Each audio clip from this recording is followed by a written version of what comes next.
అవారు Venu OBC joint action committee సోదరులారా, రఘువీర్ హనుమాన్ నారాయణ గారు నిర్వహణ చాలా చక్కటి అద్భుతమైన నిర్వహణ కార్యక్రమం.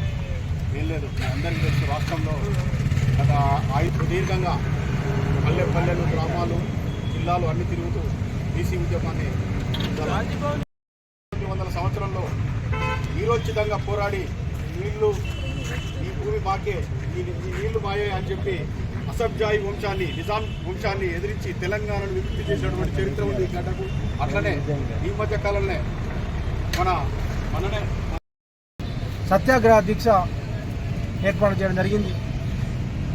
ఈ దీక్షలో పాల్గొంటున్నటువంటి బీసీ సంఘాల నాయకులకు, విద్యార్థులకు, యువకులకు, పెద్దలందరికీ కూడా నమస్కారం తెలియజేస్తూ ఉన్నాను.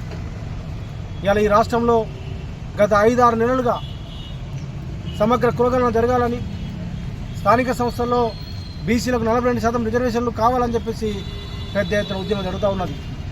గతంలో మన తెలంగాణ ఉద్యమంలో ఎట్లయితే ఎజెండాలు పక్కన పెట్టి మరి ఒకటే ఎజెండా తెలంగాణ జెండాగా ఎట్లయితే మన ఉద్యమం చేసినామో, తెలంగాణ ఎట్లా సాధించినామో, ఇవాళ బీసీలు కూడా పార్టీలకు అతీతంగా, జెండాలకు అతీతంగా, సిద్ధాంతాలకు అతీతంగా ఆర్ఎస్ఎస్ నుంచి ఆర్ఎస్సీ వరకు అందరూ ఐక్యం కావాలని చెప్పేసి మేము గత 5-6 నెలల నుంచి నినాదం ఇచ్చి ఆ నినాదం వెంట మొత్తం కూడా బీసీలందరినీ కూడా కదిలించే పరిస్థితి కనిపిస్తూ ఉన్నది.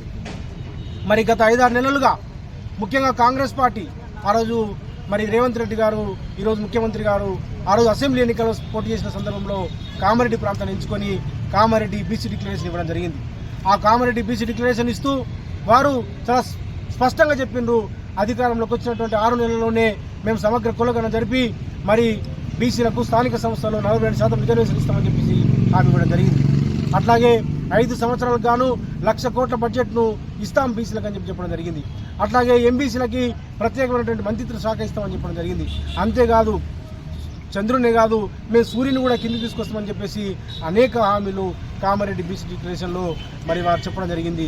కానీ ఇంతవరకు ఏ హామీ కూడా వాళ్ళు నెరవేర్చలేదు.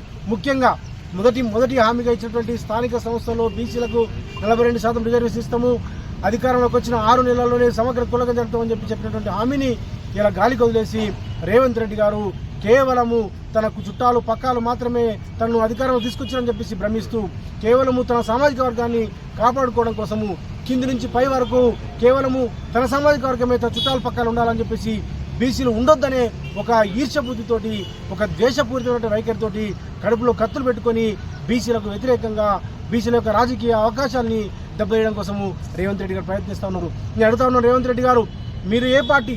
మీరు రాహుల్ గాంధీ కాంగ్రెస్ పార్టీ కాదా? మీరు సోనియా గాంధీ కాంగ్రెస్ పార్టీ కాదా? మీరు ఖర్గే కాంగ్రెస్ పార్టీ కాదా?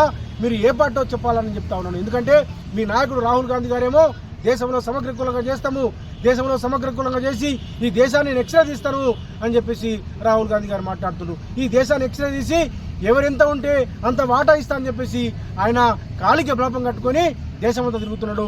అభినవ్ అంబేద్కర్ లెక్క రాజ్యాంగాన్ని పట్టుకొని ఈ దేశమంతా కూడా తిరిగి మరి రాజ్యాంగ రక్షకుడిలాగా మరి ఆయన ఫోజు కొడతా ఉన్నాడు. కానీ మీరు ఆ రాజ్యాంగాన్ని తూటు వచ్చే పరిస్థితి కనిపిస్తూ ఉన్నది.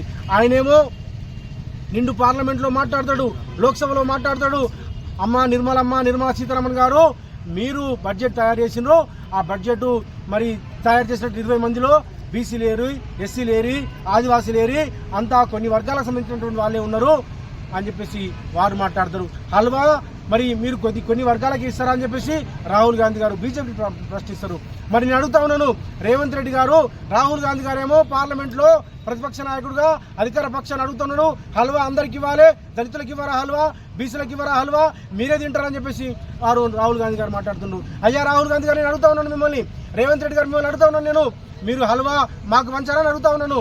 మీ హల్వా కేవలం మీ చుట్టాలు పక్కన తింటారా, మీ కులపొల తింటారా, మీ జానారెడ్డిలు, మీ జైపాల్ రెడ్డి కుటుంబము, మీ కోమటిరెడ్డి వెంకటరెడ్డి కుటుంబము, మీ జగ్గారెడ్డి కుటుంబము మీరు మాత్రమే తింటారా?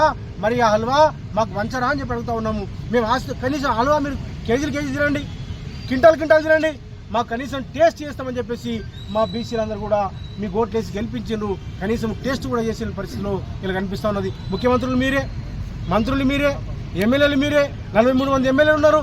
బీసీలు కేవలము 19 మంది ఎమ్మెల్యేలు ఉన్నారు. కనీసం మేము సర్పంచ్లం ఎంపీటీసీలం అవుతామని చెప్పేసి మరి మా వాళ్ళంతా కూడా వెయిట్ చేస్తున్నారు. మీరే చెప్పిండ్రు మేము అధికారంలోకి వచ్చి మేము ఎవరము అడగలేదు మిమ్మల్ని. మీరు స్థానిక సంస్థలు 42% రిజర్వేషన్ ఇవ్వని చెప్పేసి రాజారాం యాదవ్ అడిగిండా, ఆర్ కృష్ణ అడిగిండా, ఏ సంఘం అడిగింది, ఏ పార్టీ అడిగింది? కేవలం మీకు మీరుగా అధికారంకి రావడం కోసము, బీసీల ఓటు కొలగొట్టడం కోసము మీరు హామీ ఇచ్చి ఇవాళ మీరు ఓడదాటిదాకా ఓడదాటినాక బోడమల్లన్నట్టుగా మీరు ఇలా బీసీలని బోడమల్లని చేసి ఇలా తెడ్డు చూపించే పరిస్థితి ఇలా కాంగ్రెస్ పార్టీ కనిపిస్తూ ఉన్నది. అందుకోసమే బీసీలందరూ కూడా ఇలా ఐక్యం కావాల్సిన అవసరం ఉంది, పోరాటం చేయాల్సిన అవసరం ఉంది, పార్టీలకు అతీతంగా రాజకీయాలకు అతీతంగా ఐక్యం కావాల్సిన అవసరం ఉందని చెప్పేసి బీసీ జనసభగా మేము విజ్ఞప్తి చేస్తున్నాం. బీసీ జనసభ అనేక కార్యక్రమాలు తీసుకున్నది, అనేక పోరాటాలు చేసింది. గత 6 నెలల నుంచి రాష్ట్రపతి తిరుగుతూ సదస్సులు పెట్టి ధర్నాలు పెట్టి చివరికి సెక్రటరీ ముట్టడి చేసి ఇందిరాపార్టీ దగ్గర ధర్నాలు చేసి ఇలా బీసీ జనసభ ముందుకు పోతా ఉన్నది. మేము ఖచ్చితంగా సమగ్ర కులగణన జరిగేంత వరకు 42% రిజర్వేషన్ వచ్చేంత వరకు బీసీలకు రాజ్యాధికారంలో వాటా వచ్చేంత వరకు బీసీ జనసభగా బీసీ సంఘాలుగా మేము ముందుకు వెళ్తామని చెప్పేసి ఎట్టి పరిస్థితుల్లో మీరు సమగ్ర కులగణన జరిగేంత వరకు మేము వేటాడతామని చెప్పేసి ఎట్టి పరిస్థితుల్లో 42% స్థానిక సంస్థల రిజర్వేషన్ వచ్చేంత వరకు మా పోరాటం కొనసాగుతామని చెప్పేసి హెచ్చరిస్తా ఉన్నాం.